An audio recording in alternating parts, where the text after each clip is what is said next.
Bismillahirrahmanirrahim. Assalamualaikum warahmatullahi wabarakatuh. Innal hamdalillahi nahmaduhu wa nasta'inuhu wa nastaghfiruh wa na'udzu bihi min shururi anfusina wa sayyiati a'malina. Man yahdihillahu fala mudilla lahu wa man yudlil fala hadiya lahu. Asyhadu an la ilaha illallah wahdahu la syarika lahu wa asyhadu anna Muhammadan abduhu wa rasuluh. Salawatullahi wa salamu alaihi wa ala alihi wa ashabihi wa man ittaba'a hudah. Jamaah azanallahu wa iyyakum. Kita melanjutkan belajar hadis-hadis Nabi sallallahu alaihi wasallam yang dikumpulkan dalam kitab Al-Adabul Mufrad, dan saat ini kita membaca syarahnya yaitu Rasyul Barad. Jamaah azanallahu wa iyyakum. Kita lanjut sampai pada bab ke-134. Qala Imamul Muhadditsin Al-Bukhari rahimahullahu ta'ala, babul mizah ma'as sabi atau babul muzah ma'as sabi. Bab bergurau dengan anak kecil. Di pertemuan sebelumnya sudah kita sampaikan bahwa al-mizah adalah al-mulatafatu wal mulaziyanah.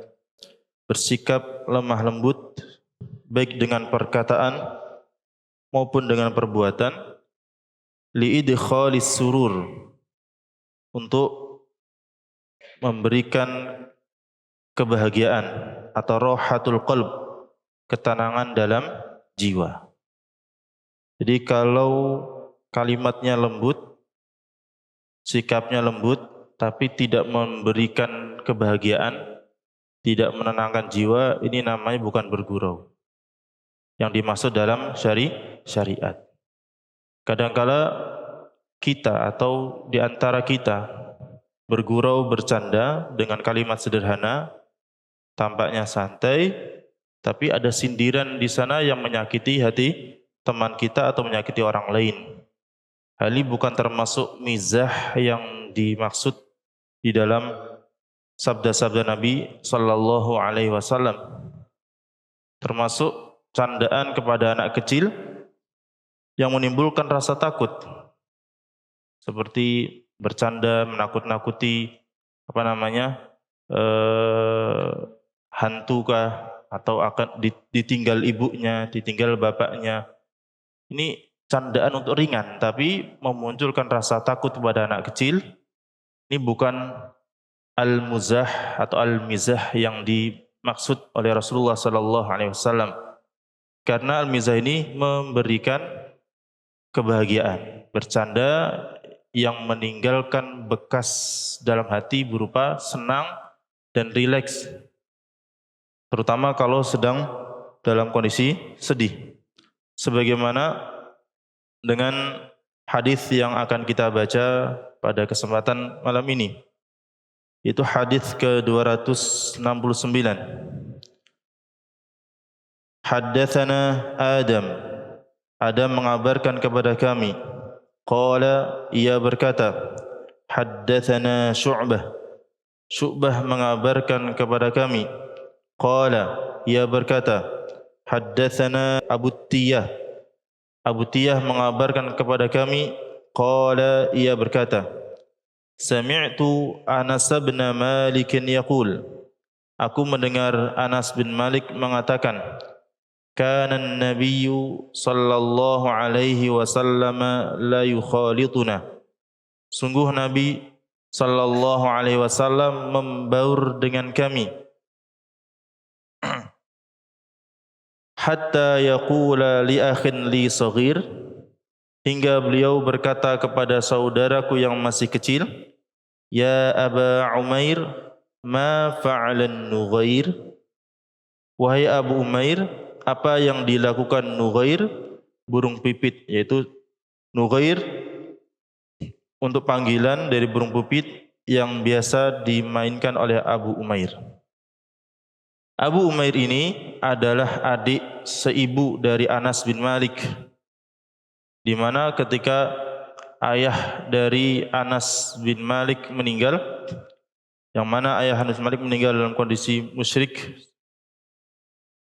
kemudian datang melamarnya adalah Abu Talhah dan diterima, sebuah keluarga yang diberkahi. Hal ini bisa dibaca-baca tentang keluarga yang mulia ini, Abu Talhah dan Ummu Sulaim. Kemudian di antara putra dari Abu Talhah dan Ummu Sulaim, Abu Umair ini yang kemudian menjadi adik dari Anas bin Malik. Anas bin Malik meriwayatkan, yang tidak lain adalah pembantu Rasulullah sallallahu alaihi wasallam. Rasulullah di usianya, ya, Rasulullah diangkat sebagai Nabi dalam usia berapa? 40 tahun. Kemudian hijrah dalam usia berapa? Beliau dakwah di Makkah selama 13 tahun. Berarti sekitar 50-an tahun. Dan beliau ketika di Madinah sudah menjadi tokoh atau pemimpin bagi kaum muslimin. Gak cuma pemimpin mengurusi urusan sosial, tapi juga yang paling utama adalah masalah agama. Kedudukannya yang sangat tinggi. Anas bin Malik ingin menggambarkan kepada kita, meskipun beliau dalam kondisi yang mulia, yang tinggi, beliau tetap bercengkrama, membaur dengan kami anak-anak kecil.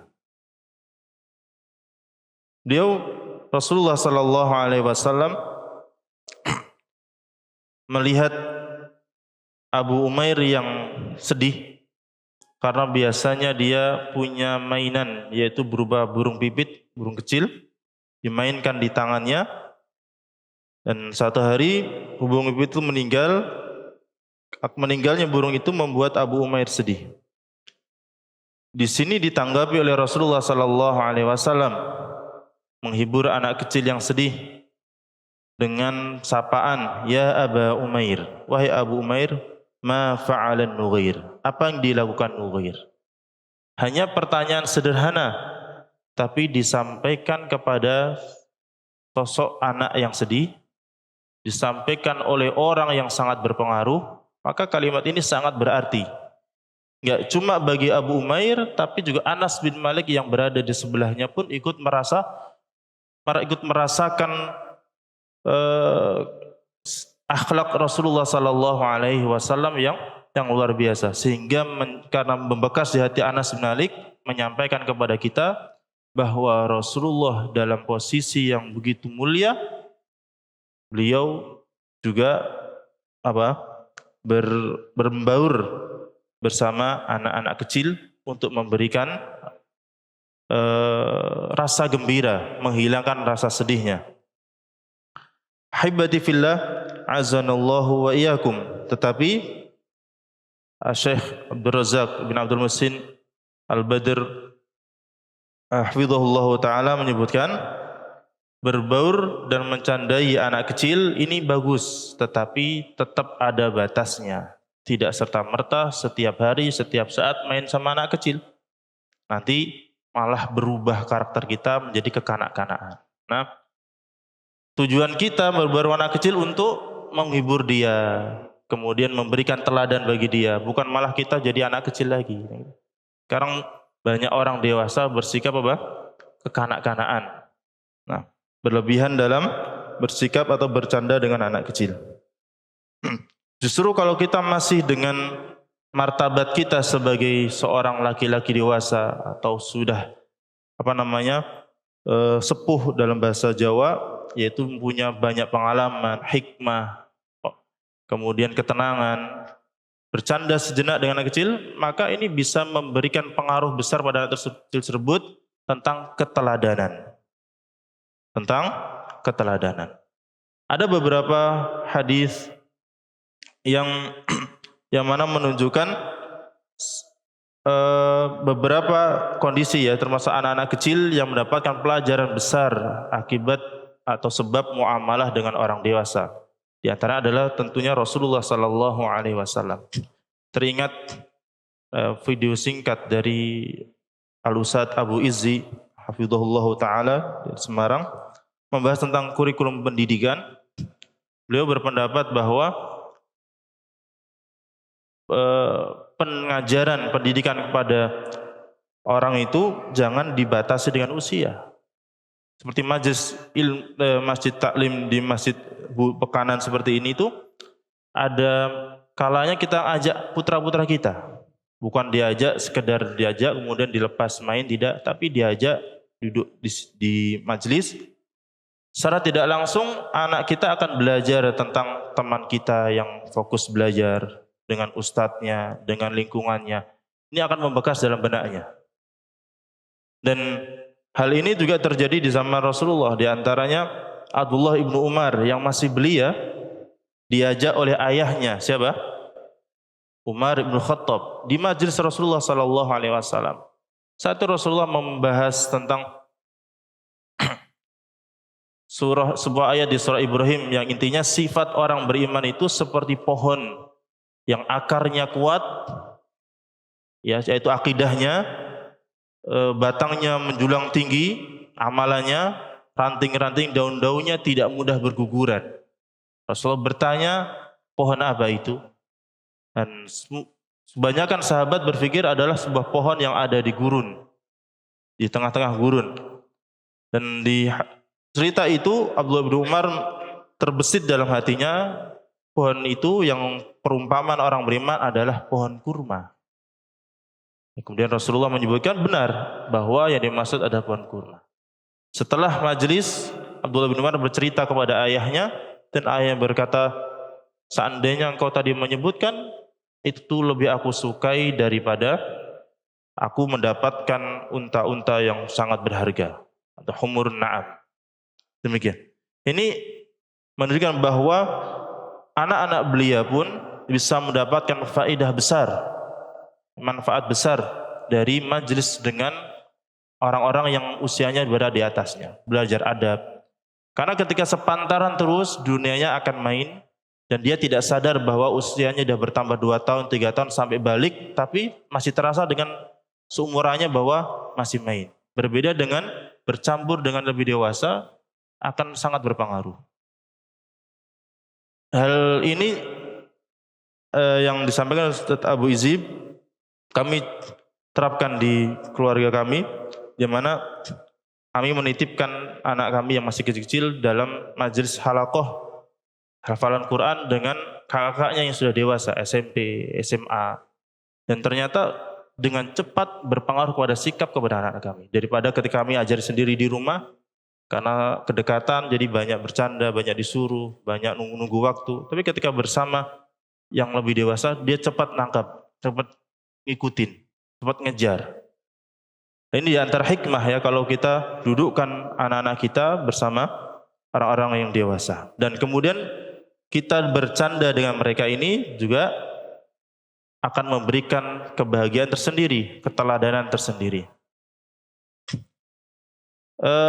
Sangat membekas tentunya. Saya dulu di usia SMP saat itu, pas ingat betul kejadian di hari Jumat. Di hari Jumat disuruh orang tua saya itu beli tepung, orang tua bikin kue. Ditepung dalam satu karung, saya bonceng dengan sepeda. Saat pulang berpapasan dengan guru kami, ya kami dulu punya abah dulu ya, guru kami di pesantren.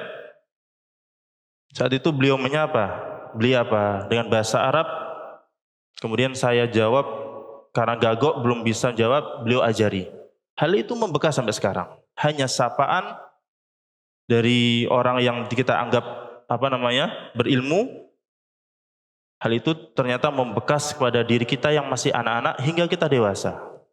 Hal serupa bisa kita terapkan kepada ponakan, kepada anak kita sendiri, kepada anak-anak tetangga, atau anak-anak teman-teman kita kaum muslimin ketika berjumpa di masjid dan sebagainya.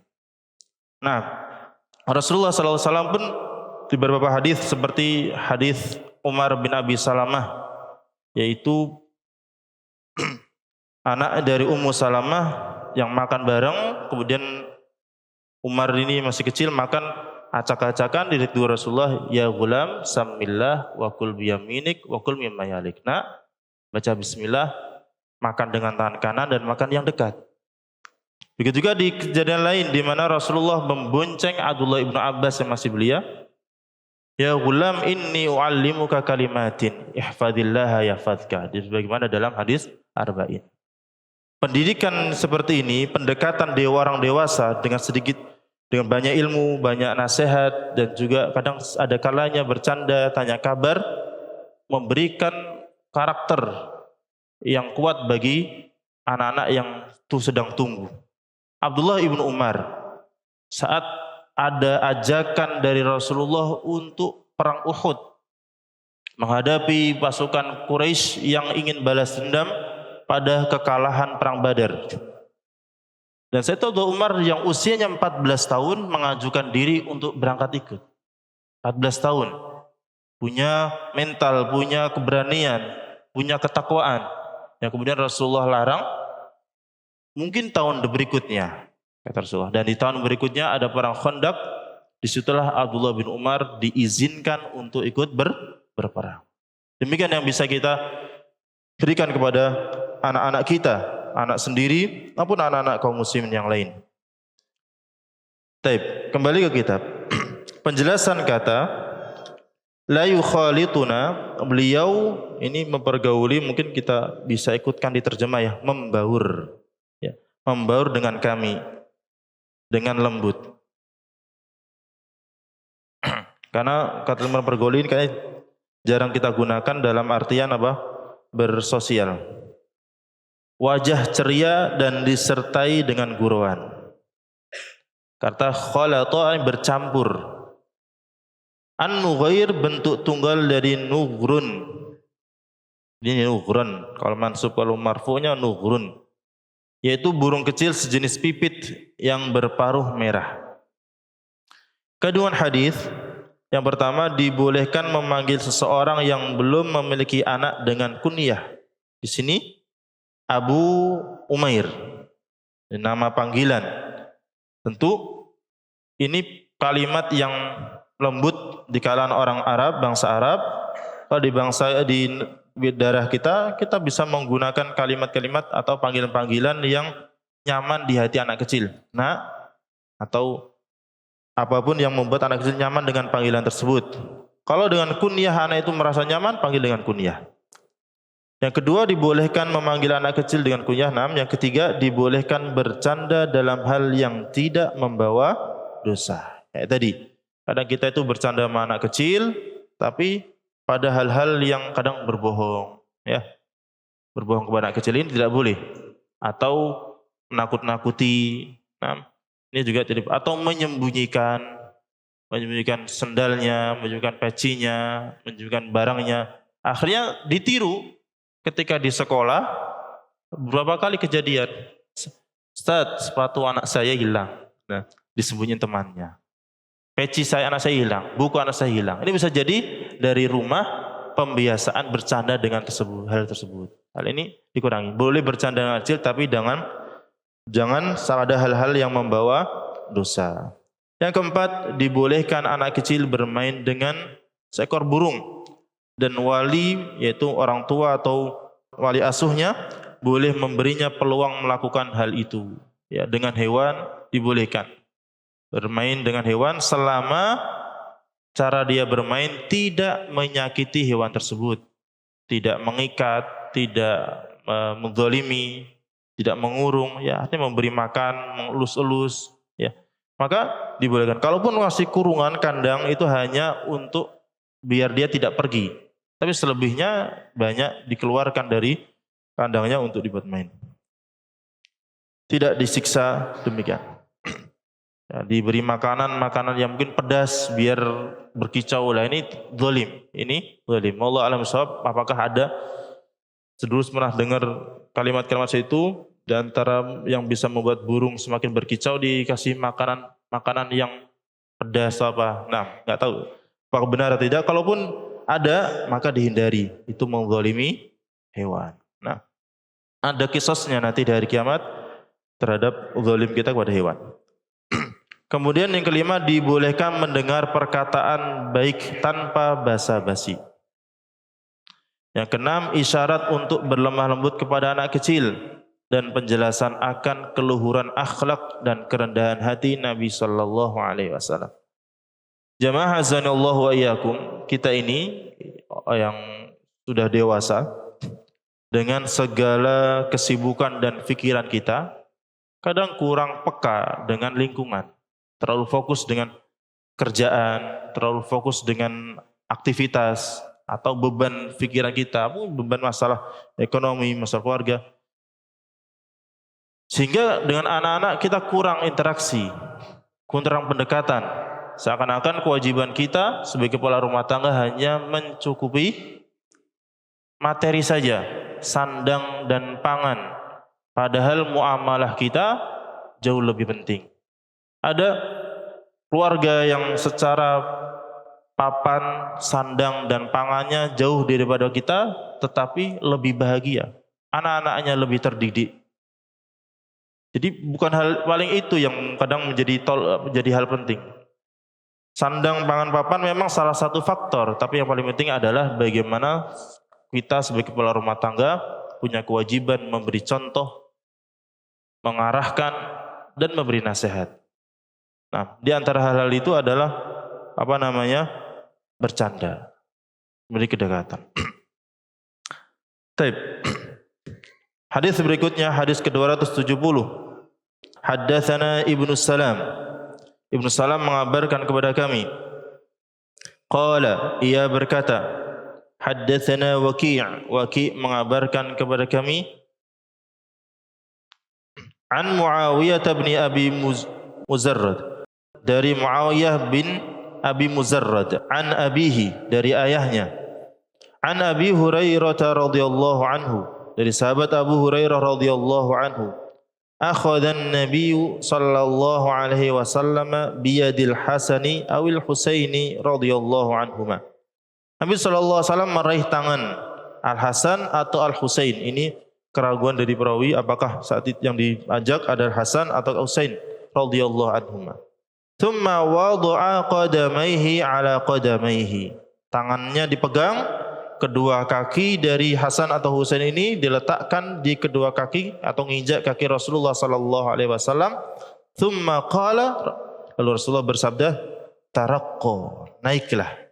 Jadi dipegangin macam naik ke dalam pundak atau dalam kepada punggung Rasulullah sallallahu alaihi wasallam digendong.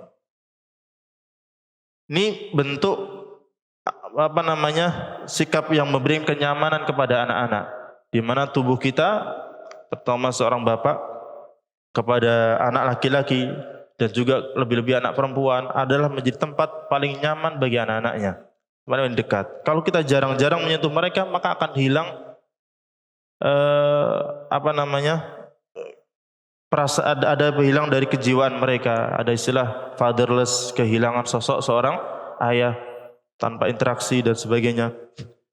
Nah, di sini Syekh Abdul Razak menambahkan tadi bercanda yang memberikan rasa takut enggak boleh, kata beliau, termasuk bercanda yang berlebihan itu anak kita pegang, kita lempar ke atas, kemudian kita lepas, kita pegang lagi. Nah, memang ketawa, tapi ketawa ini ada rasa rasa takut. Jadi kata Syekh Abdul Razak bukan termasuk hal yang baik katanya. Ya cukup digendong, diangkat gini atau suruh naik ke pundak, atau mungkin kita sebenarnya orang Indonesia itu paling banyak cara bermain dengan anak-anak seperti kuda-kudaan, atau bikin dengan selimut, bercanda sama anak kita sebenarnya paling banyak caranya gitu. Mungkin di orang-orang Arab hal-hal ini jarang, ya. Di orang Arab hal ini jarang. Di hadis pembahasan di bab sebelumnya kan ada yang mengingkari, engkau mencium anak kecil ya Rasulullah. Nah, seperti itu. Menunjukkan bahwa di orang Arab itu dengan interaksi dengan anak kecil sangat kurang sehingga ada nasihat-nasihat seperti ini. Kita sudah ada, alhamdulillah. Jadi ada kebiasaan-kebiasaan baik dan jangan sampai dengan majunya teknologi, dengan HP, yang kadang kita sibuk dengannya, kita lupa itu interaksi dengan anak-anak kita. Mungkin sekedar waktu senggang main bola, lempar bola kasti, melatih motorik, mulai ketangkasannya, atau bersepeda bareng. Hal ini hal yang lumrah ya, yang sering kita lakukan sebagai orang Indonesia. Jangan sampai hilang gara-gara kita terlalu sibuk dengan pekerjaan dan juga dengan HP kita. Taib. Wallahu a'lam bishawab. Di dua hadis ini secara tidak langsung memberikan contoh ya. Al-Imam Bukhari memberikan contoh di hadis 269 adalah contoh bercanda dengan ucapan. Yang 270 contoh bercanda dengan perbuatan. Jadi kita bercanda dengan ucapan kita atau bercanda dengan perbuatan kita. Seperti tiba-tiba kita dari belakang peluk anak kita. Ini perbuatan yang sederhana yang akan membekas dan membuat hati dari anak-anak kita merasa bahagia. Kemudian bab berikutnya. Babu husnil khuluq. Bab tentang akhlak mulia. Abul Walid mengabarkan kepada kami, ia berkata, Syu'bah mengabarkan kepada kami dari Al-Qasim bin Abi Barzah. Ia berkata, aku mendengar Atha Al-Kaykhorani dari Ummud Darda, an Abi Darda, dari Abu Darda, anin Nabi sallallahu alaihi wasallam, dari Nabi sallallahu alaihi wasallam, qala, beliau bersabda, ma min syai'in fil mizani athqalu min husnil khuluq. Tidak ada sesuatu yang lebih berat dalam timbangan mizan dibanding akhlak mulia. Nah, kalimat ini kalimat khobariyah, kalimat berita, sudah sebagai satu mufli, berita tapi bermakna perintah. Berarti secara tidak langsung kita diperintahkan untuk memperbaiki akhlak kita. Hibati fillah, azanallahu wa iyyakum. Asy-Syaikh bin Baz dalam syarah Riyadhus Shalihin mengomentari atau menjelaskan, mensyarah hadis-hadis ini dan juga hadis yang lain yang bermakna tentang akhlak mulia. Beliau berkata, yang bagi lil mu'min, bagi seorang mukmin hendaknya berusaha memperbaiki akhlaknya selalu. Wa an yajtahida fi dzalika, bersungguh-sungguh memperbaiki. Kita harus tahu tentang akhlak kita. Kita itu punya kelemahan di mana? Ada yang sifatnya keras, ada yang terlalu lemah sehingga tidak bisa mengingkari kemungkaran, kalah dengan anak-anaknya, atau sifat-sifat buruk yang lainnya, pemalas atau mudah berbohong dan sebagainya. Kita harus tahu tentang sisi kurang kita dan kita harus berusaha lebih baik terus. Usaha kita untuk menjadi lebih baik ini akan diperhatikan dan ditiru oleh anak-anak kita. Demikian kemarin yang termasuk disampaikan oleh Ustaz Abu Yaman di kajian parenting di sini di Sabtu yang lalu. Kata Syekh bin Baz demikian, wa an yajtahida fi dzalika, berusaha sungguh-sungguh memperbaiki akhlak, wa yu'alija amrahu, dan mengobati, memperbaiki hal pada dirinya yang masih kurang, hatta yakuna husnal khuluq, hingga dia menjadi orang yang hasanal khuluq, baik akhlaknya. Kata beliau, al akhlaqul fadilah wal a'malus shalihah, akhlak yang utama dan amal yang soleh itu kulluha tahtaju ila sabr wa jihad. Semuanya butuh sabar untuk meningkatkannya, menjalankannya, dan butuh kesungguhan, wa inayah, dan butuh perhatian. Kemudian beliau membawakan ayat walladzina jahadu fina lanahdiyannahum subulana, dan orang-orang yang bersungguh-sungguh di jalan kami, dan di antara jalan Allah adalah memperbaiki akhlak. Butuh kesungguhan, butuh upaya. Nah, kita punya sisi kurang, tapi harus berubah menjadi lebih baik. Kemudian juga membawakan wala nabluwannakum hatta na'lamal mujahidina minkum was-sabirin. Sungguh kami akan memberikan ujian-ujian, cobaan-cobaan kepada kalian hingga kami mengetahui siapa di antara kalian yang bersungguh-sungguh dan siapa yang bersabar. Jadi akhlak utama amal solih itu butuh kesungguhan, butuh usaha dan butuh kesabaran. Dalam website Ad-Durar As-Saniyah disebutkan husnul khuluqi dalilun ala husniddin. Baiknya akhlak itu cerminan dari agamanya yang baik. Kalau seseorang agamanya semakin baik, akan berdampak kepada akhlaknya. Sekali lagi, kalau kita semakin sungguh-sungguh dalam beragama, pasti ada sisi yang berubah dalam akhlak kita. Atau sebaliknya, kalau kita sudah belajar semakin lama, harusnya akhlak kita juga semakin baik. Kalau belum seperti itu, maka minta kepada Allah Azza wa Jalla untuk memperbaiki diri kita. Allahumma aslih sya'nana kullah wa la takilna ila anfusina tarfat ain. Ya Rabb, perbaiki diri kami seluruhnya dan jangan biarkan atau serahkan diri kami kepada nafsu kami sedetik saja. Nah, jamaah azanillahu wa iyyakum, di hadis ini disebutkan bahwa akhlak yang mulia adalah amalan yang paling berat di timbangan. Kalau ditanya, terus lebih berat mana akhlak dan kalimat tauhid la ilaha illallah? Maka perlu dipahami bahwa hadis ini tidak secara zahir seperti itu, bahwa akhlak itu lebih berat daripada tauhid. Yakunu husnul khuluqi afdhal min nawafil ta'at.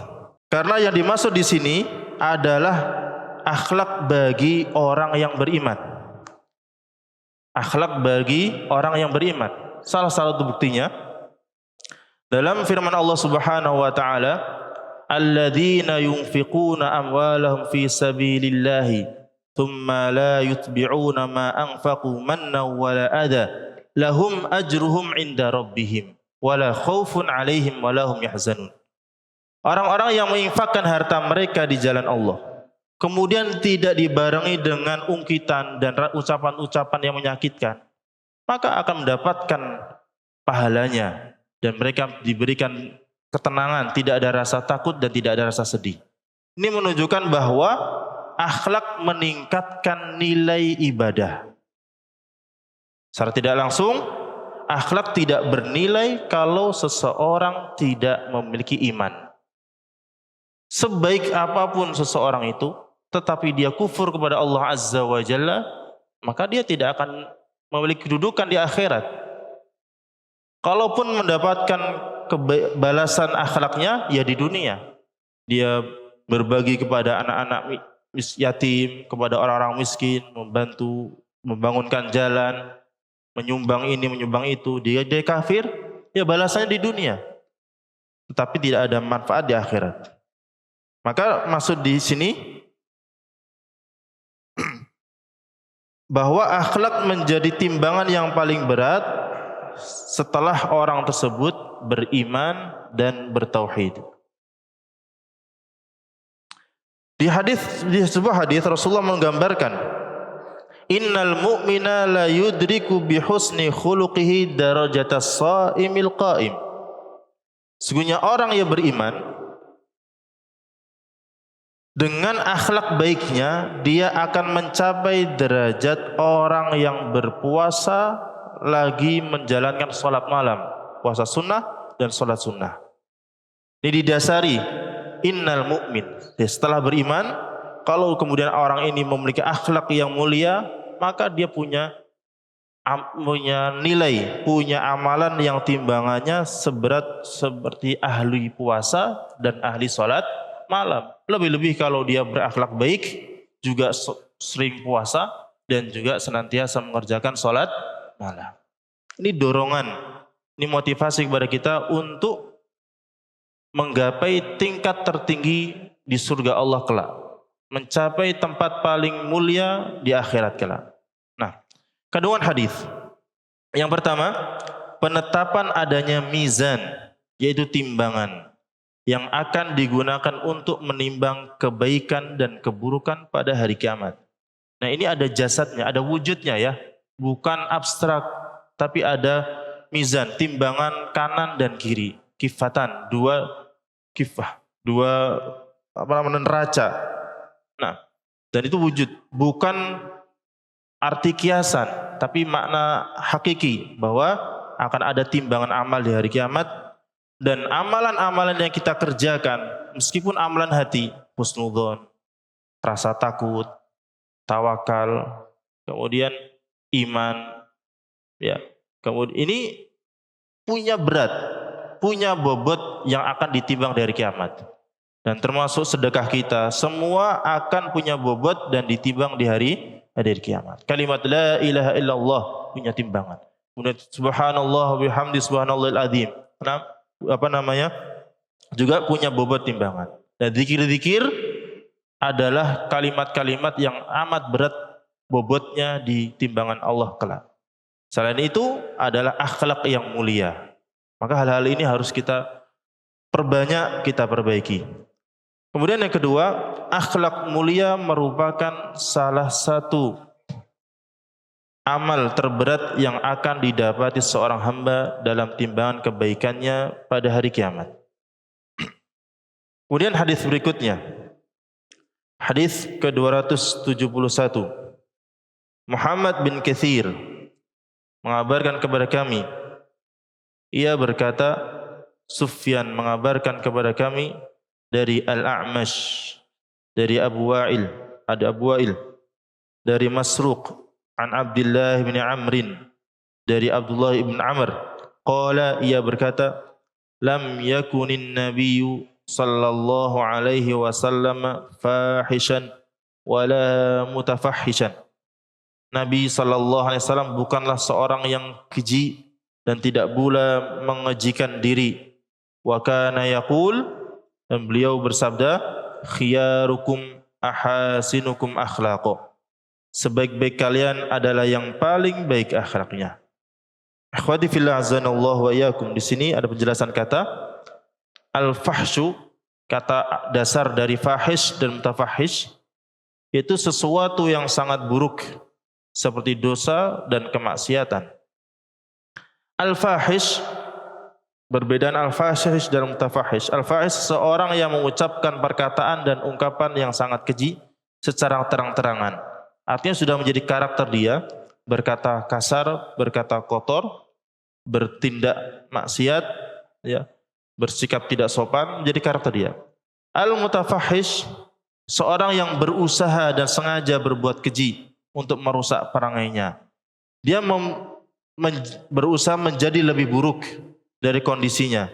Bisa jadi dia awalnya baik, kemudian pengen meniru orang lain yang buruk, kita berusaha untuk mengikuti mereka. Seperti sekarang kan contoh-contoh perbuatan buruk sangat banyak melalui media sosial dan mudah ditiru. Kemudian ikutan meniru perbuatan mereka. Hal ini disebut al-mutafahish. Dan mutafahish jauh lebih buruk daripada al-fahish. Rasulullah sallallahu alaihi wasallam jauh dari hal-hal seperti itu. Secara tidak langsung, kalau kita merasa cinta kepada Nabi Muhammad, merasa sebagai pengikut Nabi Muhammad, hendaknya berusaha meniru beliau dengan cara menjauhkan diri dari sikap dan perbuatan yang keji atau meniru perbuatan-perbuatan keji. Kandungan hadis. Dalam hadis ini terdapat perintah agar berakhlak mulia serta memuat penjelasan akan keutamaan pelakunya. Sesungguhnya Nabi sallallahu alaihi wasallam mustahil mengucapkan perkataan yang rendah dan hina, baik secara sengaja atau tidak sengaja. Jamaah azanallahu wa iyyakum. Di sini kalau kita mau merenungi bahwa Nabi sallallahu alaihi wasallam memiliki akhlak yang begitu mulia digambarkan, harusnya menambah cinta dan semakin rindunya kita ingin berjumpa dengan Rasulullah sallallahu alaihi wasallam. Berharap kita termasuk orang-orang yang disambut beliau di telaganya, minum dari air telaganya. Kemudian juga dikumpulkan bersama beliau. May yuti'illaha war rasula fa ulaika ma'al ladzina an'ama Allahu 'alaihim minan nabiyyin wasiddiqin wasyuhada wassalihin wa hasuna ulaika rafiqa. Dalam surah An-Nisa, ya, bahwasanya orang yang beriman, yang taat kepada Allah dan Rasulnya akan dikumpulkan bersama beliau. Dan juga dalam doa kita selalu dalam surah Al-Fatihah, ihdinas siratal mustaqim, siratal ladzina an'amta 'alaihim. Itu jalan orang-orang yang Kau beri nikmat. Kita berharap kelak bisa berjumpa dengan Rasulullah sallallahu alaihi wasallam, yang mana hal itu akan menjadi salah satu nikmat besar tatkala Allah Subhanahu wa taala masukkan kita ke surga dan jauhkan dari neraka. Demikian jamaah azanallahu wa iyyakum hal yang bisa kita bahas, semoga menambah ilmu, menambah hidayah. Semoga Allah jadikan ini menjadi amalan yang baik dan Allah senantiasa menuntun kita. Akhiru da'wana alhamdulillahirabbil alamin. Assalamualaikum warahmatullahi wabarakatuh.